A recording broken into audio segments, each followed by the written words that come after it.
ಆತ್ಮೀಯ ವೀಕ್ಷಕರಿಗೆಲ್ಲ ನಮಸ್ಕಾರ. ವೀಕ್ಷಕರೇ, ನಾವು ಬಹಳ ಸಂಭ್ರಮದ ಮತ್ತು ಸಡಗರದಲ್ಲಿದ್ದೇವೆ. ಯಾಕೆ ಅಂತ ಹೇಳಿದ್ರೆ, ಹೆಸರಾಯಿತು ಕರ್ನಾಟಕ ಉಸಿರಾಗಲಿ ಕನ್ನಡ ಎಂಬ ಸಂಕಲ್ಪದೊಂದಿಗೆ ಇಡೀ ವರ್ಷವನ್ನ ನಾವು ಆಚರಿಸ್ತಾ ಇದ್ದೇವೆ. ಹೆಸರಾಯಿತು ಕರ್ನಾಟಕ ಉಸಿರಾಗಲಿ ಕನ್ನಡ ಎಂಬ ಸಂಕಲ್ಪದ ಬಗ್ಗೆ ಮಾತುಕತೆಯನ್ನ ಆಡಲಿಕ್ಕೆ ನಮ್ಮ ಜೊತೆ ಹಿರಿಯರಿದ್ದಾರೆ. ನಮ್ಮ DN ಅಕ್ಕಿಯವರು ಹಿರಿಯ ಸಂಶೋಧಕರು ಮತ್ತು ಹಿರಿಯ ಸಾಹಿತಿಗಳು, ರಾಜ್ಯ ಪ್ರಶಸ್ತಿ ವಿಜೇತರು ಕೂಡ ಹೌದು. ಬಹಳ ವಿಶೇಷವಾದಂಥ ಅಧ್ಯಯನ ನಿರತವಾಗಿರ್ತಕ್ಕಂಥವ್ರು. ಸರ್, ತಮಗೆ ಕಾರ್ಯಕ್ರಮಕ್ಕೆ ಸ್ವಾಗತ ಮತ್ತು ನಮಸ್ಕಾರ. ಗುಲ್ಬರ್ಗ ವಿಶ್ವವಿದ್ಯಾಲಯದ ಕನ್ನಡ ಅಧ್ಯಯನ ಸಂಸ್ಥೆಯ ನಿರ್ದೇಶಕರು, ಹಿರಿಯ ಸಾಹಿತಿಗಳು, ವೈಚಾರಿಕ ಚಿಂತನೆಯ ಮೂಲಕ ಸಾಹಿತ್ಯವನ್ನು ಕಟ್ಟಿಕೊಡುವಂಥ ದೊಡ್ಡ ಕೆಲಸವನ್ನು ಮಾಡ್ತಾ ಇದ್ದಾರೆ. ಕನ್ನಡವನ್ನು ಕಟ್ಟಿ ಬೆಳೆಸುವಲ್ಲಿ ಬಹಳ ಪ್ರಮುಖವನ್ನ ಪಾತ್ರವನ್ನು ವಹಿಸ್ತಿರ್ತಕ್ಕಂಥ ಡಾಕ್ಟರ್ H.T. ಪೋತೆ ಅವರು. ಸರ್, ನಿಮಗೆ ಕೂಡ ಕಾರ್ಯಕ್ರಮಕ್ಕೆ ಸ್ವಾಗತ, ನಮಸ್ಕಾರ. ಹಾಗೆ ನಮ್ಮೊಂದಿಗೆ ಡಾಕ್ಟರ್ ಸ್ವಾಮಿರಾವ್ ಕುಲಕರ್ಣಿಯವರಿದ್ದಾರೆ. ಇವರು ದಾಸ ಸಾಹಿತ್ಯದಲ್ಲಿ ಹಿರಿಯ ಸಂಶೋಧಕರಾಗಿ ಗುರುತಿಸಿಕೊಂಡವರು. ಕನ್ನಡದ ಮನಸ್ಸನ್ನು ಕಟ್ಟುವಲ್ಲಿ ಸಂಘಟನೆಗಳು, ಸಾಹಿತ್ಯ ಈ ಎಲ್ಲದರಲ್ಲಿ ತೊಡಗಿಸಿಕೊಂಡವರು. ಸರ್, ತಮಗೂ ಕೂಡ ಹೃತ್ಪೂರ್ವಕ ಸ್ವಾಗತ. ನಮಸ್ಕಾರ. ಸರ್, ನಾವೆಲ್ಲ ಈ ಸಂಭ್ರಮದಲ್ಲಿದ್ದೇವೆ. ಅಕ್ಕಿಯವರೇ, ನಿಮಗೇನು ಅನಿಸ್ತದೆ ಈ 50ರ ಸಂಭ್ರಮದಲ್ಲಿ ಬಂದು ನಿಂತಾಗ? ಈ ಹಿಂದಿನ ನೋಡಿದ್ರ ಇಲ್ಲಿಯ ಭಾಷೆ, ಇಲ್ಲಿಯ ವ್ಯವಹಾರ ಈಗೆಲ್ಲವೂ ಬದಲಾವಣೆಯಾಗಿ ಕನ್ನಡದಲ್ಲೇ ವ್ಯವಹಾರ ಮಾಡಕತ್ತೀವಿ. ಕನ್ನಡದ ಬಗ್ಗೆ ಅಭಿಮಾನ, ಕನ್ನಡದ ಬಹಳಷ್ಟು ಮಾಹಿತಿ ಸಿಗ್ತದೆ ನಮಗ. ಇಲ್ಲಿ ಕನ್ನಡದ ಬಗ್ಗೆ ಹೆಚ್ಚಾಗಿ ಶಾಸನಗಳು ಬಂದು, ವಚನ ಸಾಹಿತ್ಯ ಬಂದು, ಆಮೇಲೆ ಹಸ್ತಪ್ರತಿಗಳು ಬಂದು, ನಾಣ್ಯಗಳು ಸಿಕ್ಕು. ಎಲ್ಲರಿಂದ ನಮ್ಮ ಈ ಒಂದು ಅಗದಿ ಸಂತೋಷ ಸಮಯದಲ್ಲಿ ಇದ್ದೇವೆ ನಾವೀಗ. ನಿಜ, ಎಲ್ಲರೂ ಹರ್ಷದಲ್ಲಿರುವಂತ ಸಮಯ. ತಾವು ತಮ್ಮ ಅಭಿಪ್ರಾಯ? ಕನ್ನಡ ಅಂದ್ರೆ ಕೇವಲ ಅದು ಭಾಷೆ ಅಲ್ಲ, ಅದೊಂದು ಬದುಕು ಅಂತ ನಾವು ಭಾವಿಸ್ಕೊಂಡಿದ್ದೇವೆ. ಅದಕ್ಕೆ ಈಗೊಂದು ಹೆಚ್ಚಿನ ಮಹತ್ವ ಬರ್ತಾ ಇದೆ. ಆಳುವ ಸರ್ಕಾರಗಳು ಸಂಕಲ್ಪ ಮಾಡಿರೋದ್ರಿಂದ ತಕ್ಕಮಟ್ಟಿನ ಕನ್ನಡ ಬಳಕೆ, ಕನ್ನಡ ಸಂಸ್ಕೃತಿ ರಾಜ್ಯದಾದ್ಯಂತ ವಿಜೃಂಭಿಸ್ತಾ ಇದೆ. ಅದಕ್ಕಾಗಿ 50 ವರ್ಷ ಪೂರೈಸಿದೀವಲ್ಲ, ಬಹಳ ಖುಷಿ ಅನಿಸ್ತದೆ ಅಂತ. ಸ್ವಾಮಿರಾವ್ ಕುಲಕರ್ಣಿಯವರೇ, ಹಿಂದೆ, ಇಂದು ಮತ್ತು ಮುಂದು ಇವು ಮೂರರ ಪರಾಮರ್ಶೆ ಮಾಡಬೇಕಾದಂಥ ಅವಶ್ಯಕತೆಯ ಸಂದರ್ಭದಲ್ಲಿ ನಾವಿದ್ದೇವೆ. ಭಾಷೆ ಅದು ಭಾವನೆಗಳ ಅಭಿವ್ಯಕ್ತಿಯ ಮಾಧ್ಯಮ ಆಗಿರೋದ್ರಿಂದ ಭಾಷೆಗೆ ತನ್ನದೇ ಆದಂಥ ಮಹತ್ವ ಇದೆ. ಆ ಕಾರಣಕ್ಕಾಗಿ ನಾವು ಈ ಚಿಂತನ ಮಂಥನ ರೂಪದಲ್ಲಿ ನಾವು ಮುಂದೆ ಮಾಡಬೇಕಾದ್ದೇನು, ಹಿಂದೆ ಕನ್ನಡಕ್ಕೆ ನಮ್ಮವರು ಮಾಡಿದ್ದೇನು ಅನ್ನೋದರ ಒಂದು ಅವಲೋಕನ ಮಾಡುವಂಥ ಸಂದರ್ಭ, ಬಹಳ ಸಂತೋಷದ ಕ್ಷಣ ಇದು ಅನ್ನುವಂಥದ್ದು ನನ್ನ ಅಭಿಪ್ರಾಯ. H.T. ಪೋತೆ ಅವರೇ, ಕನ್ನಡ ಪುನರುತ್ಥಾನ, ಕರ್ನಾಟಕತ್ವದ ಆ ಜಾಗೃತಿಯ ಬಗ್ಗೆ ತಮ್ಮ ಅಭಿಪ್ರಾಯ ಯಾವ ರೀತಿ ವ್ಯಕ್ತಪಡಿಸ್ತೀರಿ? ಮತ್ತೆ ಏಕೀಕರಣದ ಹಿನ್ನೆಲೆಯಲ್ಲಿ ಈ ನಾಡು ರೂಪುಗೊಂಡಿದೆ. ಈ ಹಿನ್ನೆಲೆಯಲ್ಲಿ ನೀವು ಮಾತನ್ನ ಬೆಳೆಸಿದಾದ್ರೆ? ಈ ಪ್ರಜ್ಞೆಯನ್ನು ಬೆಳೆಸಿದವರು ಇಂಗ್ಲಿಷರು. ಆರಂಭದಲ್ಲಿ ಇಲ್ಲ ಅಂತ ಹೇಳೋದಿಲ್ಲ. 2000 ವರ್ಷಗಳ ಇತಿಹಾಸ ಇರುವ ಕನ್ನಡ ಸಾಹಿತ್ಯಕ್ಕೆ ಅದರದೇ ಆದಂಥ ಒಂದು ಮಹತ್ವ ಇದೆ, ಅದರ ಕೊಡುಗೆ ಇದೆ. ಸೊ ಅದ್ರ ನಂತರ ಆಧುನಿಕಕ್ಕೆ ಬಂದಾಗ ನಮ್ಮ ಭಾಷೆಲ್ ಮಿಷನ್ ಆಗಲಿ ಅಥವಾ ಲಂಡನ್ ಮಿಷನರಿಗಳಾಗಲಿ ಏನು ನಮ್ಮ ದೇಶವನ್ನು ಆಳಿದು, ಹಾಗೆ ಕರ್ನಾಟಕವನ್ನು ಆಳಿದ್ದಾರೆ. ಕರ್ನಾಟಕದ ಕನ್ನಡ ಭಾಷೆ ಮತ್ತು ಸಂಸ್ಕೃತಿಯನ್ನು ಕುರಿತು ಅವರು ವಿಶೇಷವಾದಂಥ ನೆಲೆಯನ್ನು ಒದಗಿಸ್ತಾರೆ. ಪತ್ರಿಕೆಗಳನ್ನು ಪ್ರಾರಂಭ ಮಾಡ್ತಾರೆ, ಮತ್ತೆ ಡಿಕ್ಷನರಿಗಳನ್ನ ಕಟ್ಟಿಕೊಡ್ತಾರೆ. ಸೊ ಈ ಹಿನ್ನೆಲೆಯಲ್ಲಿ ಅವರು ಕನ್ನಡವನ್ನ ಒಂದು ಕನ್ನಡತನವನ್ನು ತಂದು ಕೊಡ್ತಕ್ಕಂಥ ಕೆಲಸ ಮಾಡ್ತಾರೆ. ಅದರ ಪ್ರಭಾವಕ್ಕೊಳಗಾಗಿರ್ತಕ್ಕಂಥ ಹಳಕಟ್ಟಿ ಆಗಿರ್ಬೋದು, ಬಸವನಾಳ್ ಆಗಿರ್ಬೋದು, ಸರ್ ಸಿದ್ದಪ್ಪ ಕಂಬಳಿ ಆಗಿರ್ಬೋದು, ಪಾಟೀಲ್ ಪುಟ್ಟಪ್ಪ ಆಗಿರ್ಬೋದು, ಹೀಗೆ ಅನೇಕ ಜನ ಹಿರಿಯ ಲೇಖಕರು, ಸಾಹಿತಿಗಳು ಈ ಏಕೀಕರಣ ಚಳವಳಿಯನ್ನು ಉತ್ತರ ಕರ್ನಾಟಕದಿಂದ ವಿಶೇಷವಾಗಿ ಪ್ರಾರಂಭ ಆಗುತ್ತದೆ. ಸೊ ಹಾಗೆ ಪ್ರಾರಂಭ ಆಗುವ ಮೂಲಕ ಇಡೀ ಕರ್ನಾಟಕದಾದ್ಯಂತ ಏಕೀಕರಣ ಚಳವಳಿ ಬೆಳೀತದೆ. ಹಾಗೆ ಬೆಳೆಯುವ ಮೂಲಕ ಉತ್ತರ ಕನ್ನಡ, ಚಿಕ್ಕೋಡಿ ಆಗಿರ್ಬೋದು, ಧಾರವಾಡ ಆಗಿರ್ಬೋದು, ವಿದ್ಯಾರ್ಥಿ ಸಂಘ ಆಗಿರ್ಬೋದು, ಈ ನೆಲೆಗಳಲ್ಲಿ ಆ ಇಂಗ್ಲಿಷರ ಪ್ರಭಾವಕ್ಕೊಳಗಾಗಿ ಮತ್ತೆ ಕನ್ನಡತನ ಅಂತ ಮೊದಲೇ ಕನ್ನಡದಲ್ಲಿ ಇತ್ತು ಅದು. ಸೊ ಆ ನೆಲೆಯೊಳಗೆ ಅವರು ಕನ್ನಡವನ್ನು ಕಟ್ಟೋ ಕೆಲಸಕ್ಕೆ ಮುಂದಾಗ್ತಾರೆ. ಸೊ ಹಾಗೆ ಅನೇಕ ಹೋರಾಟಗಾರರು ಈ ಕರ್ನಾಟಕ ಏಕೀಕರಣ ಆಗಬೇಕಂದ್ರೆ ಕರ್ನಾಟಕ ಅನ್ನೋದು ಬೇರೆ ಬೇರೆ ಹರಿದು ಹಂಚಿ ಹೋಗಿತ್ತು. ಕರ್ನಾಟಕ ಅನ್ನೋದು ಈಗ ಉದಾಹರಣೆಗಾಗಿ ಸುಮಾರು 20 ಪ್ರಾಂತಗಳಲ್ಲಿ ಹಂಚಿ ಹೋಗಿತ್ತು ಅದು. ತದಾದ ನಂತರ ದೇಶ ಸ್ವಾತಂತ್ರ್ಯ ಆದಮೇಲೆ ಮೈಸೂರು ಪ್ರಾಂತ, ಮಡ್ರಾಸ್ ಪ್ರಾಂತ, ಹೈದರಾಬಾದ್ ಕರ್ನಾಟಕ, ಕೊಡಗು, ಹೀಗೆ 4-5 ಪ್ರಾಂತಗಳಲ್ಲಿ ಕರ್ನಾಟಕ ಉಳಿತು.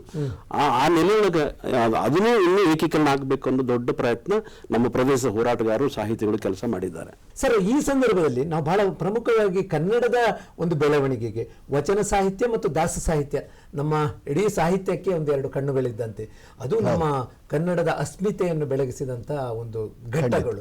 ಆ ಬಗ್ಗೆ ಸ್ವಾಮಿರಾವ್ ಕುಲಕರ್ಣಿ ಅವರು ಏನು ಹೇಳ್ತಾರೆ? ಭಾಷೆ 2 ರೂಪದಲ್ಲಿ ಬೆಳವಣಿಗೆ ಹೊಂದದು. ಒಂದು ಬಳಕೆ, ಇನ್ನೊಂದು ಬರಹ. ಅತ್ಯಂತ ಸಮೃದ್ಧವಾದಂಥ ಬರಹ ಸಾಹಿತ್ಯ ನಮ್ಮ ಕನ್ನಡ ಭಾಷೆಗೆ ಇದೆ. ಶ್ರೀ ವಿಜಯನಿಂದ ಹಿಡ್ಕೊಂಡು ಇಲ್ಲಿವರೆಗೂ ಆಧುನಿಕ ಸಾಹಿತ್ಯವನ್ನು ನೋಡಿದಾಗ ನಾನು ಒಂದು ಕಡೆಗೆ ಈ ಒಂದು ಸಂಶೋಧನಾ ಲೇಖನದಲ್ಲಿ ಓದಿದ್ದೆ, ಈ ಜಗತ್ತಿನಲ್ಲಿರುವಂಥ ಸಾವಿರಾರು ಭಾಷೆಗಳಲ್ಲಿ ಅತ್ಯಂತ ಹೆಚ್ಚಿನ ಬಳಕೆ ಮತ್ತು ಸಮೃದ್ಧವಾದಂಥ ಸಾಹಿತ್ಯವನ್ನು ಹೊಂದಿದ ಸಾಹಿತ್ಯದಲ್ಲಿ ಕನ್ನಡ 30ನೇ ಸ್ಥಾನದಲ್ಲಿದೆ ಅಂತ ಹೇಳಿ ಜಾಗತಿಕವಾಗಿ. ಇದು ನಮಗೆಲ್ಲ ಹೆಮ್ಮೆ ಮತ್ತು ಅಭಿಮಾನದ ಸಂಗತಿ.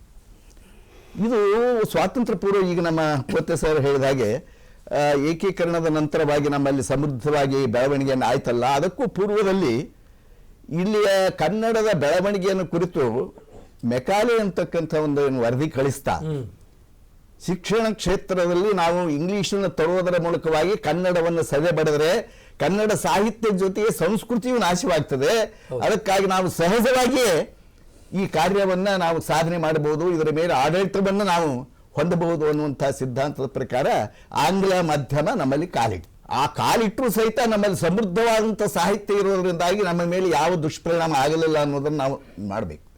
ಯಾಕಂದ್ರೆ ಚಂಪು ಕಾವ್ಯದ ಜೈನರ ಕಾವ್ಯದ ಶರಣರ ವಚನದ ದಾಸರ ಹಾಡಿನ ಈ ನಾಡು ಅಂತ ಏನು ಬೇಂದ್ರೆಯವರು ಈ ಕನ್ನಡ ನಾಡಿನ ಸಾಹಿತ್ಯ ವೈವಿಧ್ಯವನ್ನೇನು ಗುರುತಿಸ್ತಾರೆ, ಅದರ ಪ್ರಕಾರವಾಗಿ ನಮಗೆ ಈ ವಚನ ಸಾಹಿತ್ಯ ದಾಸ ಸಾಹಿತ್ಯಗಳು ಕನ್ನಡ ಕಟ್ಟುವಲ್ಲಿ ತಮ್ಮದೇ ಆದಂಥ ಒಂದು ಮಾರ್ಗವನ್ನು ತುಳಿದು ಬಂದವು. ಅದು ಸಾಮಾನ್ಯರ ಮನಸ್ಸನ್ನು ಹೊಕ್ತಿ ಮಾತ್ರವಲ್ಲ, ಸಾಮಾನ್ಯರ ಹೃದಯದ ಮೇಲೆ ಪರಿವರ್ತನೆಯ ಪರಿಣಾಮವನ್ನು ಬೀರ್ತಕ್ಕಂಥ ಕ್ರಮವನ್ನ ವಚನಕಾರರು ಮತ್ತು ದಾಸರು ಮಾಡಿದರು. ವಚನಕಾರರ ವಚನಗಳು ಅತ್ಯಂತ ಸರಳವಾದ ಕನ್ನಡದ ಮೂಲಕವಾಗಿ ತತ್ವಜ್ಞಾನವನ್ನ, ಆಧ್ಯಾತ್ಮವನ್ನ, ವೇದಾಂತವನ್ನ, ಶಾಸ್ತ್ರ ವಿಚಾರಗಳನ್ನ ಸರಳ ಕನ್ನಡದಲ್ಲಿ ಹೇಳಬಹುದು ಎನ್ನುವಂಥ ಅದ್ಭುತವಾದಂತಹ ಒಂದು ಕಾರ್ಯವನ್ನ ಕನ್ನಡದ ಮೂಲಕವಾಗಿ ಶರಣರು ಮಾಡಿದರು. ಇದಕ್ಕೆ ದಾಸರ ಮುಂದೆ ಸಾಹಿತ್ಯ ಜೊತೆ ಸಂಗೀತವನ್ನು ಸೇರಿಸುವುದರ ಮೂಲಕ ಓದುವುದಕ್ಕೂ ಮತ್ತು ಹಾಡುವುದಕ್ಕೂ ಎರಡಕ್ಕೂ ಅನುಕೂಲವಾಗಿ ಇದರಿಂದ ಪ್ರಚಾರ ಹೆಚ್ಚಾಯಿತು. ಮೌಖಿಕ ಸಾಹಿತ್ಯ ಯಾವಾಗಲೂ ಪ್ರಚಾರದಲ್ಲಿರ್ತದೆ, ಅಂಥ ಕಾರ್ಯವನ್ನ ದಾಸರು ಮಾಡಿದರು. ಹೀಗಾಗಿ ಅವರು ತಮ್ಮದೇ ಆದಂಥ ಅದ್ಭುತವಾದ ಕೊಡುಗೆಯನ್ನ ಕನ್ನಡ ಬೆಳವಣಿಗೆ, ಭಾಷೆಯ ಬೆಳವಣಿಗೆ, ಸಾಹಿತ್ಯದ ಬೆಳವಣಿಗೆ ಕೊಟ್ಟಿದ್ದಾರೆ ಅಂತ ಹೇಳ್ಬೋದು. ಅದರ ಜೊತೆಗೇನೆ ಬೌದ್ಧ ಸಾಹಿತ್ಯ ಆಗಲಿ ಅಥವಾ ಜೈನ ಸಾಹಿತ್ಯ ಆಗಲಿ, ಇದು ಕೂಡ ತನ್ನದೇ ಆದಂಥ ಒಂದು ಕೊಡುಗೆಯನ್ನು ಕೊಟ್ಟಿದೆ. ಅಕ್ಕಿಯವರೇ, ಜೈನ ಧರ್ಮದ ಕೇವಲ ಒಂದು ಧರ್ಮವಾಗಿ ಉಳಿದಿಲ್ಲ, ಅದೊಂದು ಸಾಹಿತ್ಯವನ್ನು ಬೆಳೆಸಿದ ಪರಂಪರೆಯನ್ನು ಕೂಡ ಹೊಂದಿದೆ. ಈ ಬಗ್ಗೆ ನಿಮ್ಮ ಅನಿಸಿಕೆ? ಇಡೀ ಕನ್ನಡ ಭಾಷೆಗೆ ಬನಿ ಮತ್ತು ದನಿ ತಂದು ಕೊಟ್ಟದ್ದು ನಮ್ಮ ಜನಪದ ಸಾಹಿತ್ಯ. ಅದು ಮೌಖಿಕ ಸಾಹಿತ್ಯ ಇರಬಹುದು, ಆದರೆ ಅವರು ಅದನ್ನು ಉಳಿಸ್ಕೊಂಡು ಬಂದರು. ಈಗ ಹಾಲ ಸ್ವಾರಿಯ ಜಾಕಿ, ಬಾಲನ್ ತೊಟ್ಟಿಲ ಸಾಕಿ, ತಾಯವ್ವ ನನ್ನ ಮನಿಜಾಕಿ, ತಾಯವ್ವ ನನ್ನ ಮನಿಜಾಕಿ, ಜೇವರಿಗೆ ಬರಮಪ್ಪದ ಹೋಗಿ ಬರ್ತೀನಿ ಅಂತ ಹಾಡ್ತಾಳಕಿ. ಇಲ್ಲಿ ಹಾಲ ಹೈನ ಸಮೃದ್ಧಿಯ ಜೊತೆ ಕೂಡ ಭಾಷೆಯ ಬೆಡಗಿತ್ತು, ಆತ್ಮೀಯತೆ ಇತ್ತು, ಕೊಡ್ಕೊಳ್ಳಿಕೆ ಇತ್ತು. ಅಂದ್ರೆ ಹಾಲ ಸ್ವಾರಿ ಜಾಕಿ, ಸ್ವಾರಿ ಅಂತಕ್ಕಂಥ ಸ್ವಾರಿ ಒಂದು ಕಡೆ ಇದು ಇತ್ತು, ಬಾಲನ ತೊಟ್ಟಿರ ಜ್ವಾಕಿ. ಹೀಗಾಗಿ ನಮ್ಮ ಜನಪದರಾಗಲಿ, ಆಮೇಲೆ ಶಾಸನ ಸಾಹಿತ್ಯ ಆಗಲಿ, ವಚನ ಸಾಹಿತ್ಯ, ದಾಸ ಸಾಹಿತ್ಯ ಜೊತೆಗೆ ಸಮೃದ್ಧವಾದಂಥ ನಮ್ಮ ಭಾಗದ ಹಂತಿ ಪದಗಳಲ್ಲಿ ಎಲ್ಲವಲ್ಲಿ ಒಂದು ಕನ್ನಡದ ಬೆಳವಣಿಗೆ ಇತ್ತು. ಯಾರೇ ಆಕ್ರಮಣಶೀಲರಾಗಿ ಮಾಡಿದರೂ ಕೂಡ ನಮ್ಮ ಕನ್ನಡದ ಭಾಷೆಯನ್ನು ಉಳಿಸ್ಕೊಂಡು ಬಂದಂಥ ಶ್ರೇಯಸ್ಸು ನಮ್ಮ ಜನಪದಕ್ಕೆ ಸಲ್ತದ. ಅದೇ ರೀತಿ ಜೈನ ಜನಪದ ಸಾಹಿತ್ಯದಲ್ಲೂ ಕೂಡ ಅದ, ಆಮೇಲೆ ಜೈನ ಸಾಹಿತ್ಯದ ಶಾಸನ ಸಾಹಿತ್ಯದಲ್ಲಿ ಅದ, ಜೈನ ಮಹಾನ್ ಕಾವ್ಯಗಳಲ್ಲಿ ಅದ ಆ ಭಾಷೆ. ಯಾಕಂದರೆ ಪ್ರಾಕೃತ ಸಂಸ್ಕೃತ ಮಿಕ್ಸ್ ಮಾಡಿದಂಥ ಮಣಿಪ್ರವಾಳ ಶೈಲಿಯಲ್ಲಿ ನಾ ಬರೆದಿನಿ ಅಂತ ವೀರಸೇನಾಚಾರ್ಯ ಹೇಳ್ತಾರೆ. ಅದೇ ರೀತಿ ಕನ್ನಡ ಮತ್ತು ಸಂಸ್ಕೃತದ ಪ್ರಭಾವದಿಂದ ಪಂಪಾಗಲಿ, ರನ್ನಾಗಲಿ, ದೇಶಿ ಮತ್ತು ಮಾರ್ಗದವನ್ನು ಬಳಸಿದ್ರು ಅವರು.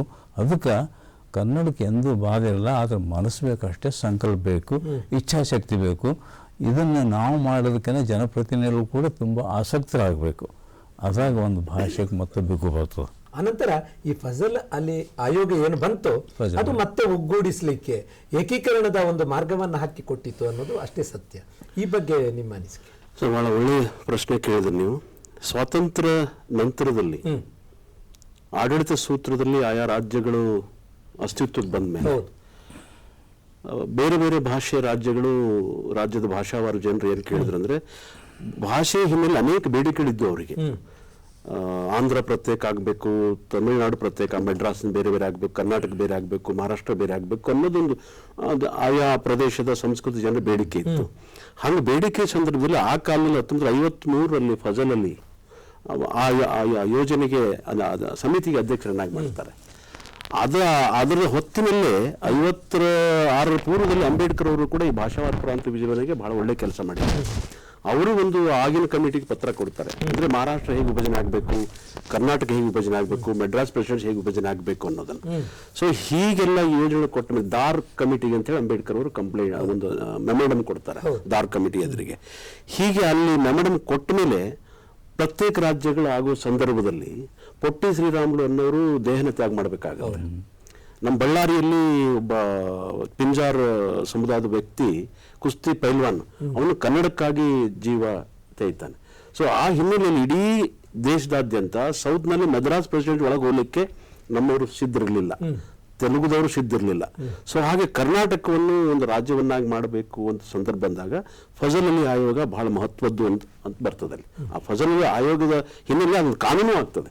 ಆ ಕಾನೂನು ಆಗೋ ಮೂಲಕ ಕನ್ನಡ ನಾಡು ಒಂದು ಅಸ್ತಿತ್ವಕ್ಕೆ ಬರ್ತದೆ, ಕರ್ನಾಟಕ ಅನ್ನೋದು ಅಸ್ತಿತ್ವಕ್ಕೆ ಬರ್ತದೆ. ಹಾಗೆ ಅಸ್ತಿತ್ವಕ್ಕೆ ಬಂದರೂ ಕೂಡ 5 ಪ್ರಾಂತ್ಯಗಳಲ್ಲದು ಆಗಲೇ ಹೇಳಿದಾಗೆ 5 ಪ್ರಾಂತ್ಯಗಳಿರ್ತದೆ. ಆ 5 ಪ್ರಾಂತ್ಯಗಳನ್ನ ಇಟ್ಕೊಂಡು ರಾಜ್ಯ ಸರ್ಕಾರ ಆಳ್ವಿಕೆ ಮಾಡುವಾಗ ಮೈಸೂರು ಸ್ಟೇಟ್ ಅಂತ ಇತ್ತು ಮೊದಲು, ನೀವು ಹೇಳಿದ ಪ್ರಕಾರ. ಮೈಸೂರು ಸ್ಟೇಟ್ ಆದ್ಮೇಲೆ ಅದು 73ರಲ್ಲಿ ದೇವರಾಜ ಅರಸು ಮುಖ್ಯಮಂತ್ರಿ ಆಗಿದ್ದಾಗ ಕರ್ನಾಟಕ ಅಂತ ನಾಮಕರಣ ಮಾಡ್ತಾರೆ. ಅದರಲ್ಲೇ ಈಗ 50 ವರ್ಷ ಆಚರಣೆ ಮಾಡ್ತಾ ಇದ್ವಿ. ಆ 50 ವರ್ಷ ಆದ್ಮೇಲೆ ಅದಕ್ಕೂ ಪೂರ್ವ 65ರಲ್ಲಿ ಕನ್ನಡ ನಾಡು ನುಡಿ ಸಂಸ್ಕೃತಿ ಚಳವಳಿ ಬಗ್ಗೆ ಈ ಕನ್ನಡ ಆಡಳಿತ ಭಾಷೆಯನ್ನಾಗಿ ಮಾಡಬೇಕು ಮತ್ತು ಮಾತೃಭಾಷೆ ಹೇಗೆ ಕಲಿಸಬೇಕು ಅನ್ನೋದು ಕೂಡ ಚರ್ಚೆ ಆಗಿರ್ತದೆ. ಆದರೆ ಅದು ಬಳಕೆಗೆ ಬಂದಿರೋದಿಲ್ಲ ಆಡಳಿತಾತ್ಮಕವಾಗಿ. ಸೊ ಆ ಹಿನ್ನೆಲೆಯಲ್ಲಿ ನಾವು ಈ ಫಜಲ್ ಅಲಿ ಆಯೋಗ ಬಹಳ ಮಹತ್ವದ್ದು ಅಂತಕ್ಕಂಥದ್ದು. ಈ ಒಂದೇ ನಿಮಿಷ ಈ ಇಬ್ಬರು ಹಿರಿಯರನ್ನು ಮಾತು ಬಳಸೋದಾದ್ರೆ ಕಲ್ಯಾಣ ಕರ್ನಾಟಕ ಎಷ್ಟು ಮಹತ್ವದ್ದು ಅಲ್ಲಿ ಒಂದು ಸಣ್ಣದೊಂದು ಮಾತು ಬಳಸ್ಬೋದು ನಾವು. ನೋಡಿ, ಇಡೀ ಕರ್ನಾಟಕದ ಮುಕ್ಕುಟ ಪ್ರಾಯವಾಗಿರ್ತಕ್ಕಂಥ ಈ ಕಲ್ಯಾಣ ಕರ್ನಾಟಕ ಕವಿರಾಜ ಮಾರ್ಗಕಾರ ಇಲ್ಲಿಯವನೇ, ಒಡ್ಡಾರಾಧನೆ ಇಲ್ಲಿದೆ, ವಚನ ಚಳವಳಿ ಇಲ್ಲಿದೆ, ದಾಸ ಕೀರ್ತನ ಪರಂಪರೆ ಇಲ್ಲಿದೆ, ತತ್ವಪದ ಇಲ್ಲಿದೆ, ಸೂಫಿ ಇಲ್ಲಿದೆ, ವಿಜ್ಞಾನೇಶ್ವರ ಇಲ್ಲಿದೆ. ಅನೇಕ ಪರಂಪರೆಗಳನ್ನು ಕಟ್ಟಿಕೊಟ್ಟಿರ್ತಕ್ಕಂಥ ನಾಡಿದು. ಅಂದ್ರೆ ಕನ್ನಡವನ್ನ ತನ್ನ ಮಡಿಲಲ್ಲಿ ಹೊತ್ಕೊಂಡು ಬಂದಿದೆ ಇದು. ಹಾಗೇನೆ ಅಕ್ಕಿಸರ ಜಾನಪದ ಅನ್ನೋದು ನೋಡಿ, ಕನ್ನಡ ಈ ಒಂದು ಸೂತ್ರ ಅಡಿಯಲ್ಲಿ ಕನ್ನಡ ಬಳಸಬೇಕು, ಏಕೀಕರಣ ಆಗಬೇಕು, ರಾಜ್ಯ ಒಂದಾಗಿ ಉಳಿಬೇಕಂತ ಹೇಳ್ತೀವಿ ನಾವು. ಆದ್ರೆ ಜನಪದರು ಎಷ್ಟು ತಮ್ಮ ಬದುಕಾಗಿ ಅದ್ರ ಕನ್ನಡವನ್ನು ಬಳಸಿದ್ರು. ಹಾಡುವ ಮೂಲಕ, ಕುಣಿಯುವ ಮೂಲಕ, ಮಾತಾಡೋ ಮೂಲಕ, ಬೈಗುಳ ಮೂಲಕ. ಯಾವ ರಾಜ್ಯದಲ್ಲಿದೆ ಗೊತ್ತಿಲ್ಲ, ಯಾವ ಪ್ರದೇಶದಲ್ಲಿ ಗೊತ್ತಿಲ್ಲ ಅವ್ರಿಗೆ. ಆದ್ರೆ ಕನ್ನಡ ನನ್ನ ಭಾಷೆ, ನನ್ನ ಮಾತೃಭಾಷೆ, ಅದನ್ನು ಉಳಿಸ್ಬೇಕಂತ ಹಾಡ್ತಾ ಬಂದು ಕನ್ನಡ ಉಳಿದಿದೆ.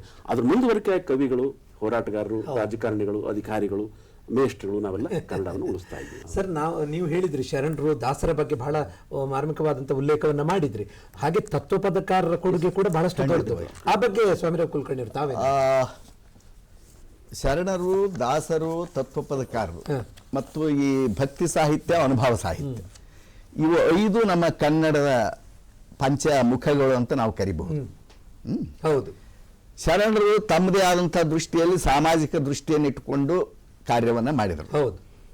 ಆನಂತರ ಈ ಹರಿಹರ ರಗಳ ಮೂಲಕವಾಗಿ ಒಂದು ಭಕ್ತಿ ಸಾಹಿತ್ಯದ ಪರಿಕಲ್ಪನೆ ಅಂತ ಅಂದ್ಕೊಟ್ರು. ಹರಿಶ್ಚಂದ್ರ ಕಾವ್ಯ ಅನ್ನುವಂಥದ್ದು ರಾಘವಾಂಕ ಬರೆದಂಥ ಹರಿಶ್ಚಂದ್ರ ಕಾವ್ಯ ಅದು ಬದುಕಿನ ಕಾವ್ಯವಾಗಿ ಬದುಕಿನಕ್ಕೆ ಸತ್ವವನ್ನ, ತತ್ವವನ್ನ, ಮಹತ್ವವನ್ನು ಕೊಡ್ತಕ್ಕಂಥ ಕಾರ್ಯವನ್ನ ಅವನು. ಈಗ ಇಂಥ ಪುಸ್ತಕಗಳ ಹಿನ್ನೆಲೆಯಲ್ಲಿ ಒಂದು ಇಂಥ ಬದುಕಿನ ಸಂದೇಶ ಇದೆ. ಹೌದು.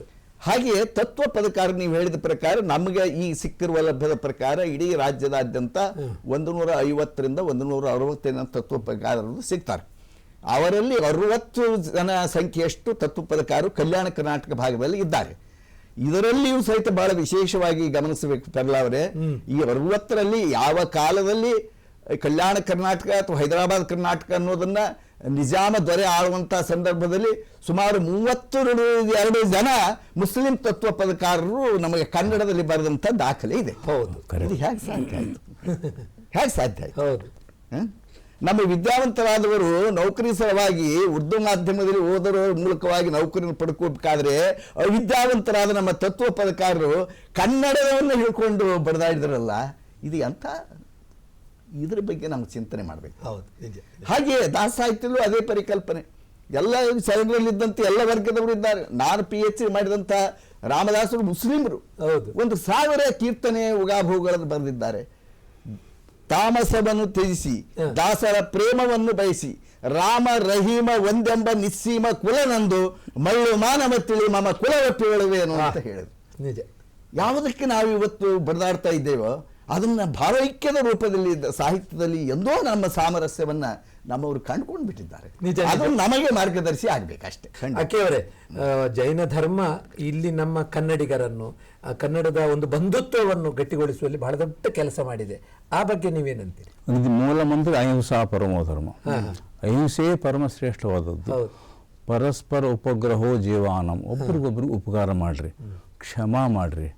ಅದೇ ಪಂಪ್ ಹೇಳ್ತಾನ, ಪುಷಿಯದಿದು, ಪರಾಂಗನೆ ಘಾಟಿಸದು, ಕೊಲ್ಲದುದು, ಮೋಹಮಿಲ್ಲದುದು, ಅರಿವಂಪಸೈಸುವುದು, ವೈರಾಗ್ಯ ದೆಸೆಗೆ ಎರಗುಪದು, ಇದು ಧರ್ಮಂ, ಇದರ ತಡೆಯುವುದೇ ಅಧರ್ಮಂ.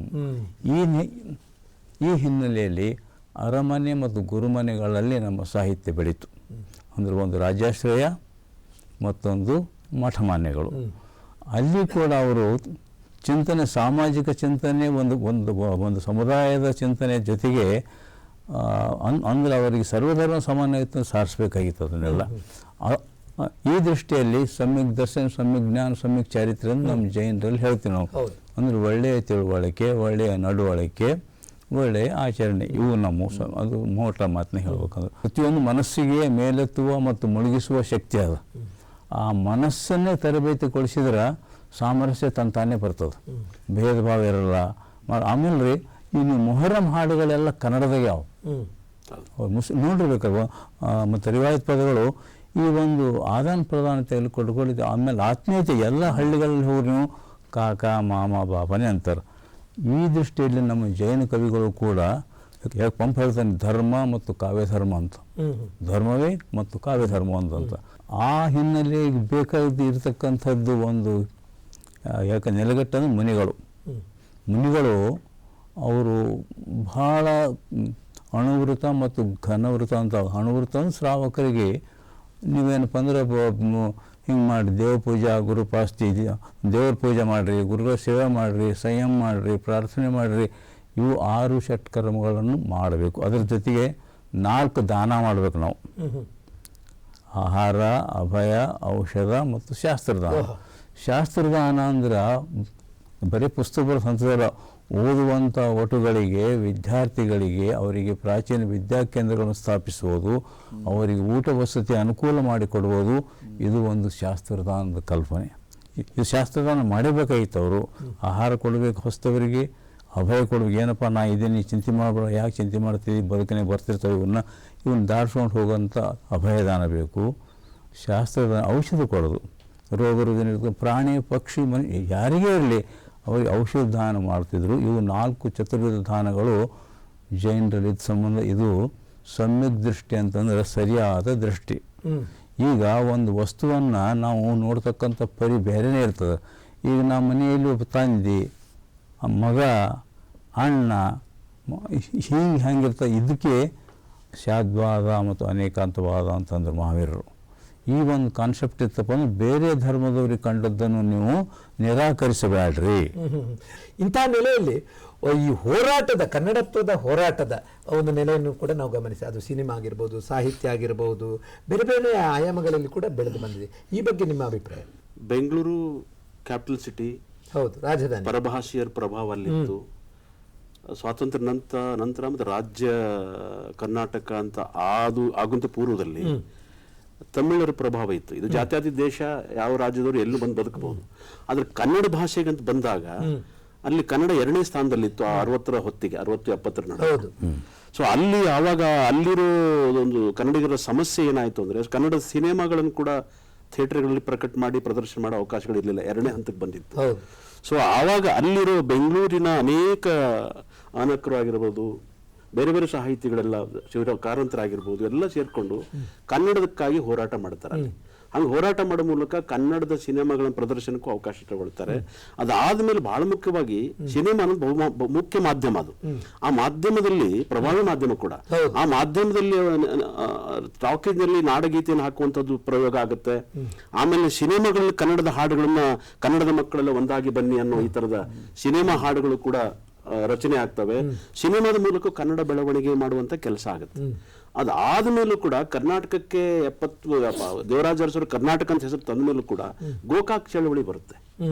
ಗೋಕಾಕ್ ಚಳವಳಿ ಯಾಕೆ ಬರುತ್ತೆ? ಗೋಕಾಕ್ ಚಳವಳಿ ಅಂದ್ರೆ ಆ ಕಾಲದಲ್ಲಿ ಕನ್ನಡಕ್ಕೆ ಪ್ರಥಮ ಸ್ಥಾನ ಕೊಡಬೇಕು ಶಾಲಾ ಕಾಲೇಜ್ ಓದ್ಲಿಕ್ಕೆ ಅನ್ನೋ, ಅವಾಗ ಸಂಸ್ಕೃತಕ್ಕೆ ಒಂದಿಷ್ಟು ಮಹತ್ವ ಇತ್ತು, ಬೇರೆ ಬೇರೆ ಭಾಷೆಗಳ ಮಹತ್ವ ಇತ್ತು, ಅದಕ್ಕೆ ಕನ್ನಡಕ್ಕೂ ಪ್ರಾಧಾನ್ಯತೆ ಕೊಡಬೇಕು ಅನ್ನೋ ಉದ್ದೇಶ ಇಟ್ಕೊಂಡು ಇಡೀ ಕನ್ನಡಿಗರೆಲ್ಲ ಚಳವಳಿಯನ್ನು ಆರಂಭ ಮಾಡ್ತಾರೆ. ಅದ್ರ ನೇತೃತ್ವ ಡಾಕ್ಟರ್ ರಾಜ್ಕುಮಾರ್ ವಹಿಸ್ತಾರೆ. ಅದಕ್ಕೊಂದು ಪ್ರತಿಫಲ ಸಿಗ್ತದೆ. ಅನೇಕ ಆಯೋಗಗಳನ್ನು ರಚನೆ ಮಾಡ್ತಾರೆ. ಆ ಗುಂಡೂರಾವ್ ಅವರು ಕೂಡ ಕನ್ನಡ ಕಾವಲು ಸಮಿತಿ ಮಾಡ್ತಾರೆ. ಅದಾದ್ಮೇಲೆ ರಾಮಕೃಷ್ಣ ಹೆಗಡೆ ಅವರು, ಬಂಗಾರಪ್ಪನವರು ಕನ್ನಡ ಅಭಿವೃದ್ಧಿ ಪ್ರಾಧಿಕಾರ ಮಾಡ್ತಾರೆ. ಸೊ ಈ ರೀತಿ ಅನೇಕ ಕನ್ನಡ ಪುಸ್ತಕ ಪ್ರಾಧಿಕಾರಗಳು ಬರ್ತವೆ. ಕನ್ನಡದ ಮೇಲೆ ಕೆಲಸ ಮಾಡ್ಲಿಕ್ಕೆ, ಪ್ರಕಟಣೆ ಮಾಡ್ಲಿಕ್ಕೆ ಕನ್ನಡ ಸಾಹಿತ್ಯ ಪರಿಷತ್ತು, ವಿಶ್ವ ಕನ್ನಡ ಸಾಹಿತ್ಯ ಸಮ್ಮೇಳನ ಮಾಡ್ತದೆ. ಇವೆಲ್ಲ ಇಟ್ಟುಕೊಂಡ್ರು ಕೂಡ ಕನ್ನಡ ಸಶಕ್ತವಾಗಿ ಇವತ್ತಿಗೂ ಆಡಳಿತ ಭಾಷೆವಾಗಿ ಬರದೇ ಇರೋದು ಕೂಡ ನಮ್ಮ ಕನ್ನಡದಲ್ಲಿ ಆತಂಕ ಇದೆ. ಇನ್ನೂ ಹೆಚ್ಚಿನ ಪ್ರಮಾಣದಲ್ಲಿ ಬರಬೇಕು, ಎಷ್ಟು ಪ್ರಮಾಣದಲ್ಲಿ ಬರಬೇಕಾಗಿತ್ತು ಅಷ್ಟು ಬಂದಿಲ್ಲ. ಸೊ ಆ ಹಿನ್ನೆಲೆಯಲ್ಲಿ ಈ ನೋಡಿ ಬಹಳ ಮುಖ್ಯ ಸರೋಜಿನಿ ಮಹಿಷಿ ವರದಿ ಬರ್ತದೆ. ಈ ವರದಿ ಆಧಾರದ ಮೇಲೆ ಕನ್ನಡಿಗರಿಗೆ ಏನು ಸಿಗಬೇಕು, ಯಾರು ಕರ್ನಾಟಕದಲ್ಲಿ ಬದುಕಿ ಬಾಳ್ತಾ ಇದ್ದಾರೋ ಅಂತ ಇಲ್ಲಿ ನೆಲ ಜಲ ತಗೊಂಡು ಕಂಪನಿಗಳು ಸೃಷ್ಟಿಯಾಗಿದಾವೋ ಆ ಕಂಪನಿಗಳಲ್ಲಿ ಕನ್ನಡಿಗರಿಗೆ ಉದ್ಯೋಗ ಕೊಡಬೇಕು ಅನ್ನೋದು ಮೊದಲಿಡೋದು ಬೇಡಿಕೆ ಇದೆ. ಆ ಬೇಡಿಕೆ ಇವತ್ತಿಗೂ ಪರಿಪೂರ್ಣ ಆಗಿಲ್ಲ. ಅಂದ್ರೆ ಏನೂ ಆಗಿಲ್ಲ ಅಂತ ಹೇಳೋದಿಲ್ಲ, ಪರಿಪೂರ್ಣ ಆಗಿಲ್ಲ. ನಾವು ನಿರೀಕ್ಷಿಸಿದಷ್ಟು ನಿರೀಕ್ಷೆ ಮಾಡಿದಷ್ಟು ನಮ್ಗೆ ಅವಕಾಶಗಳು ಸಿಗ್ತಾ ಇಲ್ಲ. ಆ ಹಿನ್ನೆಲೆಯಲ್ಲಿ ಅವಕಾಶ ಸಿಗಬೇಕು ಅನ್ನೋದು ಎಲ್ಲ ಆಯೋಗಗಳು ಹೇಳ್ತವೆ. ಈ ಆಯೋಗಗಳ ಆಧಾರದ ಮೇಲೆ ಈಗಿರೋ ರಾಜ್ಯ ಸರ್ಕಾರಗಳಾಗ್ಲಿ, ಈಗಿರೋ ಕನ್ನಡಿಗರಾಗಲಿ ಸಾಹಿತಿಗಳು ನಾವೆಲ್ಲರೂ ಒಂದು ಪ್ರಯತ್ನ ಮಾಡಿ ಅದು ಇನ್ನೂ ಪಡೆಯೋ ಕಡೆ ಪ್ರಯತ್ನ ಮಾಡಿದ್ರೆ ಅನುಕೂಲ ಆಗುತ್ತೆ ಅನ್ನೋದು. ಸ್ವಾಮಿರಾವ್ ಕುಲಕರ್ಣಿ ಅವರೇ, ಈಗ ಕನ್ನಡ ಈ ಒಂದು ಹಂತಕ್ಕೆ ಬಂದು ನಿಂತಿದೆ. ಆದರೆ ನಡುಗನ್ನಡ ಸಾಹಿತ್ಯದಲ್ಲಿ ಆ ಜನಪ್ರಿಯ ಸಾಹಿತ್ಯ, ಜನಪರ ಸಾಹಿತ್ಯ, ಈ ಘಟ್ಟಗಳು ಕೂಡ ಕನ್ನಡವನ್ನ ಬೆಳೆಸಲಿಕ್ಕೆ ಈ ರೀತಿಯ ಒಂದು ಪ್ರಕಾರಗಳ ಮೂಲಕ, ಒಂದು ಮಾನದಂಡಗಳ ಮೂಲಕ ಬೆಳಿಲಿಕ್ಕೆ ಸಾಧ್ಯ ಆಗಿದೆ ಅಂತ ಅನಿಸ್ತದೆ. ಸಾಧ್ಯ ಆಗಿದೆ.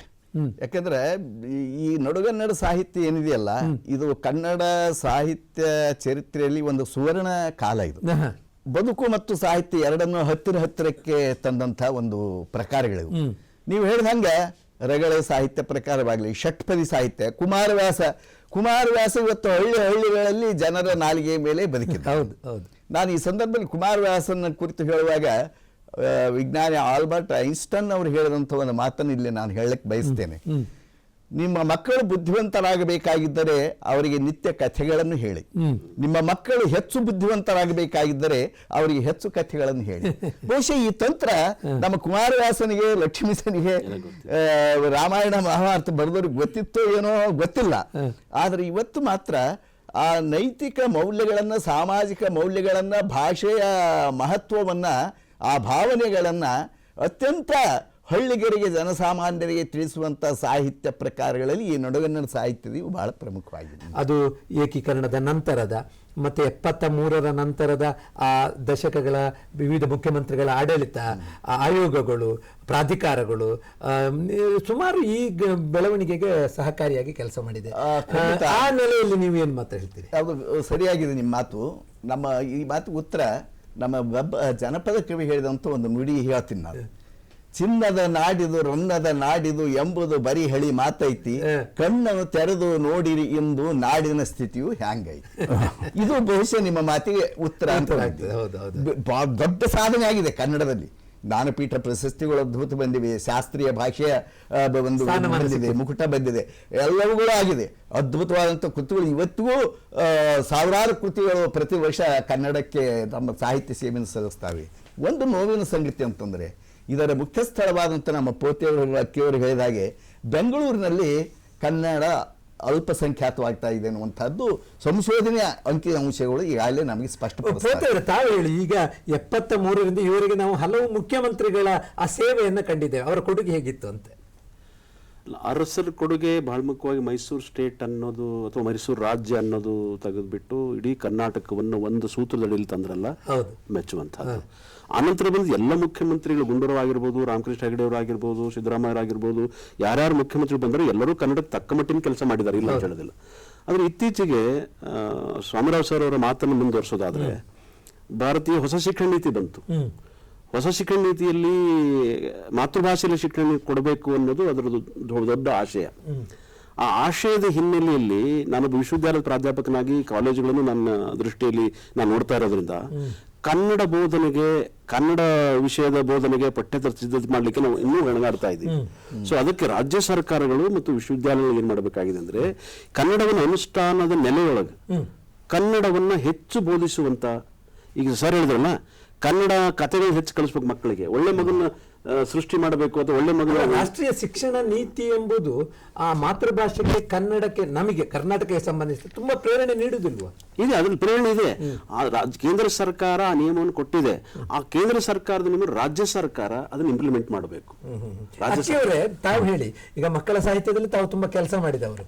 ಈ ಮಕ್ಕಳ ಮನಸ್ಸನ್ನ ಈ ಕನ್ನಡಕ್ಕೆ, ಕನ್ನಡಿಗನಾಗಿ ಬೆಳೆಸುವುದಕ್ಕೆ ತಮ್ಮ ಅಭಿಪ್ರಾಯ ಏನು? ಏನಿಲ್ಲ, ಮೊದಲು ಕಥಾ ಸಾಹಿತ್ಯ ಹುಟ್ಟಿದ್ದೇ ನೋಂಪಿ ಕಥೆಗಳಂತ ಇರ್ತಿದ್ವು. ನೋಂಪಿ ಕಥೆಗಳಂದ್ರೆ ಯಾರಾದ್ರೂ ಸಲ್ಲೇಖನ ತಗೊಂಡು ಸಮಾಧಿ ಮರಣ ತಗೊಂಡು ಹೊತ್ನಾಗ ಅವ್ರಿಗೆ ಶಾರೀರಿಕ ಯಾತನೆ ಆಗದಿರಲಿ ಅಂಥೇಳಿ ಒಂದು ಮೋಕ್ಷದ ಒಂದು ಕಲ್ಪನೆಯಲ್ಲಿ ಕಥೆಗಳನ್ನು ಕಟ್ತಾ ಬಂದರು. ಅದು ರಾಮಚಂದ್ರ ಮುಕುಂದ್ ಇರ್ಬೋದು, ರವಿಶೇಷನ್ ರಾಮಾಯಣ ಇರ್ಬೋದು, ಅಥವಾ ಪುಣ್ಯಾಸರಾವ್ ನಾಗರಾಜನ ಪುಣ್ಯಾಸರಾವ್ ಕಥೆ ಇರ್ಬೋದು. ಈ ಕಥೆಗಳಲ್ಲಿ ಬಹಳಷ್ಟು ಆಸಕ್ತಿಯಿಂದ ಕೇಳ್ತಾವೆ ಮಕ್ಕಳು.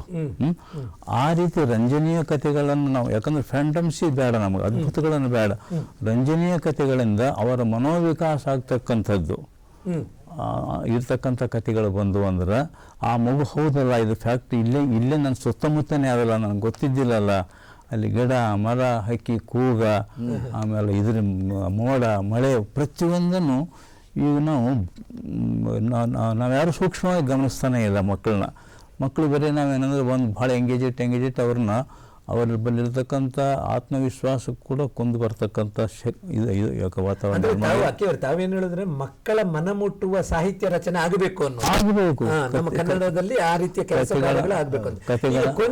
ಕೊನೆಯ ಸುತ್ತಿನಲ್ಲಿ ನಾನೊಂದು ರ್ಯಾಪಿಡ್ ಕ್ವಶನ್ ಅಂತ ಹೇಳ್ಬಹುದು. ಈಗ ನಮ್ಮ 50 ವರ್ಷಗಳ ಈ ಸಂಭ್ರಮದಲ್ಲಿದ್ದೇವೆ. ನಾವು ನಮ್ಮ ದೃಷ್ಟಿಕೋನದಲ್ಲಿ, ನಮ್ಮ ನಿರೀಕ್ಷೆಯಲ್ಲಿ ಕನ್ನಡ, ಕನ್ನಡಿಗ, ಕರ್ನಾಟಕ ಹೇಗಿರ್ಬೇಕು ಅಂತ ಹೇಳ್ತೀರಿ ಸ್ವಾಮಿ ಕುಲಕರ್ಣಿ ಅವರು? ಸರಿಯಾದ ಹಾದಿಯಲ್ಲಿ ಇದ್ದೀವಿ ನಾವು, ಆದ್ರೆ ಇನ್ನೂ ಈ ಹಾದಿಯ ಸುಧಾರಣೆ ಆಗ್ಬೇಕಾದ್ರೆ ಸಿಗ್ಬೇಕಾ? ಕನ್ನಡದ ಪರ ಕೆಲಸ ಮಾಡ್ತಕ್ಕಂಥ ಇವೇನು ಅಕಾಡೆಮಿಗಳು, ಪ್ರಾಧಿಕಾರಗಳು ಇವುಗಳಿವೆ, ಇವುಗಳು ರಾಜ್ಯದಾದ್ಯಂತ ವಿಕೇಂದ್ರೀಕರಣ ಆಗ್ಬೇಕು. ಅಂದ್ರೆ ಎಲ್ಲ ಕನ್ನಡಿಗರು ಕನ್ನಡ ಸಾಹಿತ್ಯಕ್ಕೆ ಯಾರು ಕೆಲಸ ಮಾಡ್ತಾರೋ ಅವರೆಲ್ಲರಿಗೂ ನಮಗೆ ಹುಮ್ಮಸ್ಸು, ಉತ್ಸಾಹವನ್ನು ಕೊಡುವ ರೀತಿಯಲ್ಲಿ ಪ್ರೇರಣೆಯನ್ನು ಕೊಡಬೇಕು. ಅದಕ್ಕೆ ಓಸನ್ನು ಬೆಂಗಳೂರು ಇಟ್ಕೊಂಡು ಕೂತ್ಕೊಂಡ್ರೆ ಈ ಕನ್ನಡ ಉದ್ಧಾರ ಆಗೋದಲ್ಲ. ಪೋತೆಯವರು ತಾವೇನು ಹೇಳ್ತೀರಿ? ಬಹಳ ಮುಖ್ಯ, ಕನ್ನಡಿಗರು ಕನ್ನಡ ಅಭಿಮಾನವನ್ನ ತೋರ್ಬೇಕು. ತಮಿಳಿಗರು ಹೇಗೆ ಕನ್ನಡ ಅವ್ರ ತಮಿಳು ಅಭಿಮಾನ ತೋರಿಸ್ತಾರೋ ತಪ್ಪಲ್ಲ ಅದು. ನಾವು ಕನ್ನಡಿಗರು ಕೂಡ, ನಾವು ಅಂತಿಂತ ಭಾಷೆ ಕಲಿತರು, ಬಹಳ ಪ್ರವೀಣರಿದ್ರು, ಬುದ್ಧಿವಂತರಿದ್ರು ಕೂಡ ನಾವು ಎದುರಿಗೆ ಬರೋ ಒಂದು ಭಾಷೆ ಯಾವ್ದು ಅದನ್ನೇ ಮಾತಾಡ್ತೀವಿ ನಾವು. ಅದಕ್ಕೆ ಮೊದಲು ಕನ್ನಡಿಗರು ಕನ್ನಡವನ್ನು ಬಳಸೋದು, ಕನ್ನಡ ಅಂಕಿಯನ್ನು ಬಳಸೋದು, ಕನ್ನಡಿಗರಾಗಿ ಫಸ್ಟ್ ಬದುಕೋಣ, ಆಮೇಲೆ ಬೇರೆ ದೇಶ ಅಕ್ಕಪಕ್ಕದ ರಾಜ್ಯಗಳಾಗಿ. ಅದಕ್ಕೆ ಕನ್ನಡ ಭಾಷೆಯನ್ನು ನನ್ನ ತಾಯಿ ಅಂತ ಗೌರವಿಸಿದಾಗ ಮಾತ್ರ ಕನ್ನಡ ನಾವೇ ಉಳಿಸಬಹುದು, ಸರ್ಕಾರ ಉಳಿಸೋದು ಎರಡನೇ ಹಂತದಲ್ಲಿ. ಬಟ್ ಪ್ರತಿಯೊಬ್ಬ ಕನ್ನಡಿಗ ಇದು ನಾನು ಕನ್ನಡದವನು ಅಂತ ಹೇಳಿ ಕನ್ನಡ ಬಳಸಿದ್ರೆ ಉಳಿತದೆ. ತುಂಬಾ ಒಳ್ಳೆ ಮಾತು. ಅಕ್ಕಿಯವರೇ, ಏನಿಲ್ರಿ, ಹಿರಿಯರು ಹೇಳ್ಯಾರ ಮನಸ್ಸಿದ್ದಲ್ಲಿ ಮಾರ್ಗ ಇರ್ತದಂತ. ನಾವು ಮನಸ್ಸು ಮಾಡ್ಬೇಕು, ಯಾಕಂದ್ರೆ ಇಡೀ ಗಡಿನಾಡಿನಲ್ಲಿ ಇರ್ತಕ್ಕಂಥ ನಾವು ಬೇರೆ ಭಾಷೆಗಳ ಪ್ರಭಾವದಿಂದ ಸ್ವಲ್ಪ ವಿಚಲಿತರಾಗ್ತಿರ್ತೀವಿ.